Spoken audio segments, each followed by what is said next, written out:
अक्षरा सिंह जी का एक नया गाना आ रहा है तन्हा हूँ मैं, लेकिन इसमें अक्षरा सिंह ने आवाज़ तो नहीं दिया है, लेकिन कुछ अलग और कुछ खास पहली बार हुआ है। पूरा वीडियो देखें और वीडियो आपको पसंद आए तो लाइक शेयर कमेंट करना बिल्कुल ना भूला और हमारे चैनल को सब्सक्राइब कर दे भोजपुरी के ऐसी ही तमाम न्यूज़ को पाने के लिए। चलिए खबर पर बात करते हैं। आप सभी को बता दूँ कि अक्षरा सिंह जी और मनोज तिवारी जी का ये गाना टी सीरीज पे आने वाला है और किसी और ने गाया है। इसका अक्षरा सिंह ने अपने इंस्टाग्राम पे शेयर किया है। सब तो ये कह रहे हैं कि जीजा के साथ ही रोमांस करने वाली हैं।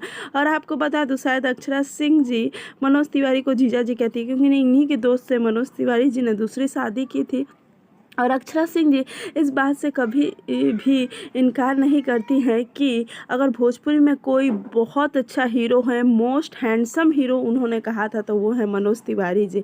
और अक्षरा सिंह जी के साथ गाना आ रहा है तो कुछ तो बहुत बड़ा होने वाला है। आपको वीडियो कैसा लगा हमें कमेंट में ज़रूर बताइएगा। वीडियो को लाइक करना बिल्कुल ना भूलिएगा।